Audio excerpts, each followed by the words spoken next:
Okay, என்ன பண்ற? என்ன எழுதிட்டு இருக்க? ஆனியன் எல்லாத்தையும் காலையிலே பீல் பண்ணா வந்து அழுக வருது. வடகம் போட போறோம் நம்ம.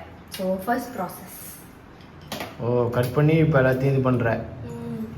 சரி சரி. ஃபர்ஸ்ட் குட்டி வெங்காயம் எல்லாத்தையுமே வந்து தோல் உரிச்சிட்டு இந்த மாதிரி கிரைண்டர்லேயோ மிக்சர் ஜார்லேயோ போட்டு குறைன்னு இந்த மாதிரி அரைச்சி எடுத்துக்கணும். லைக் கொஞ்சம் பெரிய பீஸும் இருக்கணும், இந்த மாதிரி இருக்கணும், ஜூஸ் ஆகிடக்கூடாது.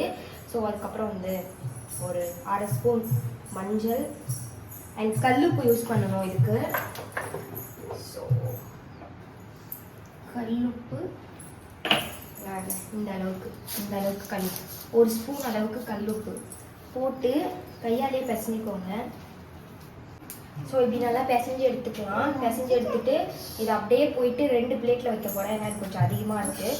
ஸோ 2 பிளேட்டில் போயிட்டு வெயிலில் காய வச்சுட்டு, இப்போ மணி 1 ஆயிடுச்சு. ரொம்ப லேட்டு. ஏன்னா நான் ஆனியன் நேற்றே உரிச்சு வச்சுருக்கணும், நான் உரிச்சு வைக்காமல் விட்டுட்டேன். ஸோ அதனால் என்னை பார்த்தா இந்த வேலைலாம் செய்கிற மாதிரி இல்லை தானே. இருக்குது அப்படின்னா கமெண்டில் எஸ்ன்னு சொல்லுங்கள், இல்லைன்னா நோன்னு சொல்லுங்கள். ஸோ இதை எடுத்துகிட்டு போய் வெயிலில் வச்சுட்டு வந்துடலாம். இப்போ இதை காய வச்சுட்டு ஒரு 8 hours காயணும். காலையில் ஒரு 9 o'clock அந்த மாதிரி வச்சோன்னா ஈவினிங் ஒரு 4 o'clock 5 o'clock கூட இப்போ வெயில் காஞ்சிட்டு தான் இருக்குது. நம்ம அங்கே போயிடுவோம். ஸோ எடுக்கணும். ஆனால் இப்போ நான் வந்து ரொம்ப லேட்டாக இப்போ 1 o'clock தான் வச்சுருக்கேன். 4 o'clock 5 o'clock எடுத்து திருப்பி மூடி வச்சுருவேன். மணி 5:30 ஆயிடுச்சு. போய் எடுத்துகிட்டு வந்துட்டேன். இப்போ இது வந்து காய வச்சு எடுத்துகிட்டு வந்தாச்சு. பட் அந்த அளவுக்கு காயலை. நான் தான் சொன்னேன்ல 8 மணி நேரம் காயணும். ஸோ நம்ம ஒரு 4 மணி நேரம் தான் காய வச்சுருக்கோம். ஸோ ஓகே, இந்த அளவுக்கு தண்ணி இழுத்ததே பெரிய விஷயம்தான். ஸோ எடுத்துகிட்டு வந்துட்டேன். இப்போ இது வந்து நைட் ஒரு 9:30 போல் ஆகுது. இப்போ வந்து இடித்த பூண்டு இந்த மாதிரி உரிக்க தேவையில்ல, உரித்து சேர்த்துக்கணும்னா கூட உரித்து சேர்த்துக்கலாம். அண்ட் கருவேப்பிலை ஒரு கொத்தளவு. இப்போ இதை நல்லா பிசைஞ்சிக்கிட்டு விளக்கெண்ணெய், நெல்லெண்ணெய் ஊற்றக்கூடாது. நெல்லெண்ணெய் ஊற்றினா வந்து கருப்பாயிடும் சொல்லுவாங்க.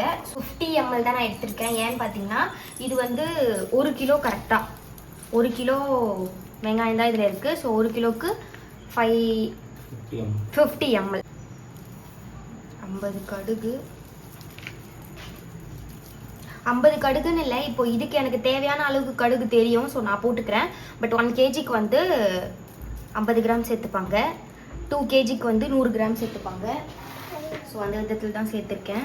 வெந்தயம் வந்து 1 ஸ்பூன் அளவுக்கு போட்டுக்கலாம். நான் இன்னும் கொஞ்சம் சேர்த்துக்கிறேன்.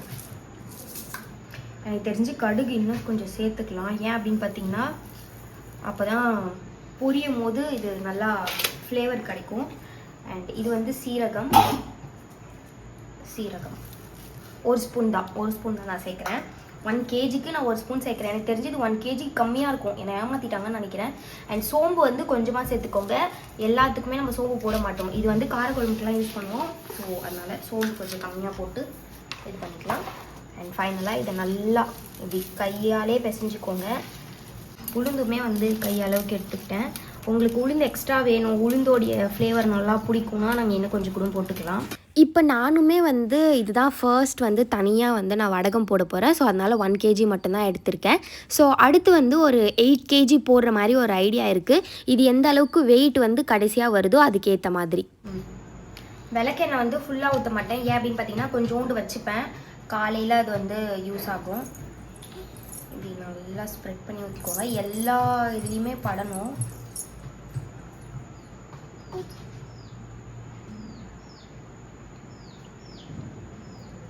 கொஞ்சம் இந்த அளவுக்கு எடுத்து வச்சுருக்கேன். இந்த அளவுக்கு எடுத்து வச்சுருக்கேன். ஏன் அப்படின்னு பார்த்தீங்கன்னா காலையில் வந்து நம்ம வந்து லட்டு மாதிரி பிடிச்சி தான் எடுத்துகிட்டு போய் வைக்கணும். 10 days அதே மாதிரி தான் திரும்ப பிடிச்சி வைக்கணும். ஸோ அதுக்கு என்ன எண்ணெய் தேவைப்படும். ஸோ அப்போ இது யூஸ் பண்ணிக்கலாம். இப்போ வந்து நம்ம இதை நல்லா பிசைஞ்சு விட்டுக்கலாம். இப்போ இது நல்லா பிசைஞ்சிட்டேன். இந்த மாதிரி ஃபுல்லாக வந்து இப்படி பண்ணி தப்பி பண்ணி மூடி வச்சிடலாம். ஸோ நாளைக்கு நான் இந்த 2 பிளேட்டில் தான் காய வைப்பேன். ஸோ இதுலேயே வந்து நான் மூடிக்கிறேன். இப்போ இது நெக்ஸ்ட் டே மார்னிங் இதை ஓப்பன் பண்ணி பார்த்தோன்னா இப்படி தான் இருக்கும், எந்த ஒரு சேஞ்சஸும் இருக்காது.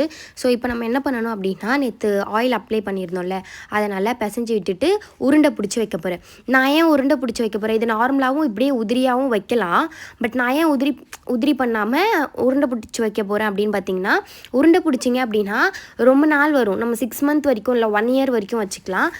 நீங்கள் உதிரியாக வச்சிங்கன்னா ஒரு 6 மந்த் வரைக்கும் வைக்கிற மாதிரி ஐடியாவில் பண்ணிக்கலாம். ஸோ நான் வந்து இப்போ எவ்வளோ நாள் வரப்போகுதுன்னு எனக்கு தெரியல. ஸோ அதனால் நான் வந்து உருண்டை பிடிச்சே வந்து ஒரு 10 to 12 days எனக்கு சாலிடாக ஆயிருக்கு. ஆனதுக்கப்புறம் தான் நான் வந்து இந்த வாய்ஸ் ஓவரே கொடுக்குறேன். ஸோ அதுக்காக தான் சொல்கிறேன். ஸோ உருண்டை பிடிச்சி வச்சுக்கிட்டோன்னா நம்மளுக்கு கொஞ்சம் ரொம்ப நாள் வரும். ஸோ சொன்ன மாதிரி ஆயில் ஃபுல்லாக கையில் அப்ளை பண்ணிவிட்டு உருண்டை பிடிக்க ஆரம்பிச்சிடலாம். டே 1 உருண்டை பிடிக்கிறது வந்து கொஞ்சம் ஈஸியாக இருக்கும். பட் போக போக அது கொஞ்சம் டைட்டாக நம்ம ரொம்ப அழுத்தி 2 கையால் வந்து பிடிச்சி வைக்கிற மாதிரி இருக்கும். ஸோ டெய்லி இதே தான். காலையில் வந்து வெயில் எடுத்துகிட்டு போய் வச்சுட்டு 8 hours ஆச்சு கன்ஃபார்ம் இருக்கணும். அண்ட் நடுவில் வந்து ஒரு நாள் கூட மிஸ் பண்ணிடாதீங்க. மிஸ் பண்ணிங்கன்னா நீங்கள் பண்ண வேலை எல்லாமே வேஸ்ட் ஆகிடும். ஸோ அதனால தான் சொல்கிறேன். ஸோ ஒரு நாள் மேபி விட்டிங்கன்னா ஓகே, பட் ஒரு 2-3 நாள் பண்ணிட்டீங்கன்னா ரொம்ப கஷ்டமாயிடும். ஸோ இந்த மாதிரி டெய்லியும் நல்ல வெயில் காயிற இடத்துல வைங்க. ஸோ வெயில் வந்து ஈவினிங் வரைக்கும் இருக்கும்ல, அந்த மாதிரி இடத்துல வைங்க. ஸோ டெய்லி இந்த மாதிரி பிடிச்சி வச்சு எடுத்துக்கலாம். ஸோ இவ்வளோ தான் ப்ராசஸ். இது ஈஸி தான். பட் ஆனியன் பீல் பண்ணுறது அண்ட் அதை அரைக்கிறது இது எல்லாமே வீட்டில் வந்து சில பேருக்கு ஒத்துக்காது. ஸோ அதனால தான் பண்ணுறதில்ல. ஸோ நிறைய பேர் வந்து இப்போ நம்ம ஆன்லைன்லேயே நிறைய கிடைக்குது. ஸோ பட் இது எனக்கு வந்து நம்மளே செஞ்சால் கொஞ்சம் நல்லா இருக்குன்ற மாதிரி இருக்குது. ஸோ நடுவில் வந்து நான் இந்த மாதிரி உதிரி பண்ணிட்டேன். ஏன் அப்படின்னு பார்த்தீங்கன்னா, இன்னும் நல்லா எனக்கு காஞ்சி வரணும். நடுவில் உள்ள காயவே இல்லை. ஸோ அதனால் ஒரு நாள் மட்டும் உதிரி பண்ணிவிட்டு திருப்பி வந்து நான் பிடிச்சி ஒரு 3 நாள் வச்சு எடுத்துக்கிட்டேன். ஸோ உங்களுக்கே பின்னாடி தெரியும்னு நினைக்கிறேன். இந்த வாய்ஸ்க்கு பின்னாடி நான் வாய்ஸ் கொடுக்குறேன், ஒரிஜினல் வாய்ஸ். அதில் நல்லா கிறிஸ்பியாக தான் இருக்குது. பட் எனக்கு இன்னுமே கிறிஸ்பியாக ஆகணுன்றதுனால நான் உதிரி பண்ணிவிட்டு 3 நாள் வந்து திருப்பி வெயிலில் காய வச்சு ப்ராசஸ் பண்ணி எடுத்துக்கிட்டேன். அண்ட் இது பண்ணி ஒரு நாள் குழம்பு வச்சும் நாங்கள் சாப்பிட்டுட்டோம். ரொம்ப டேஸ்ட்டாக இருந்துச்சு. ஸோ நான் அடுத்து வந்து ஒரு 8 kg ஸ்டார்ட் பண்ண போகிறேன் இன்னிலேருந்து. ஸோ அந்த வீடியோ வந்து உங்களுக்கு இன்னும் ஒரு 10 to 12 daysக்கு அப்புறம் வந்துடும். ஸோ தேங்க்ஸ் ஃபார் வாட்சிங். அண்ட் நீங்களும் வீட்டிலேயே செஞ்சு பாருங்கள்.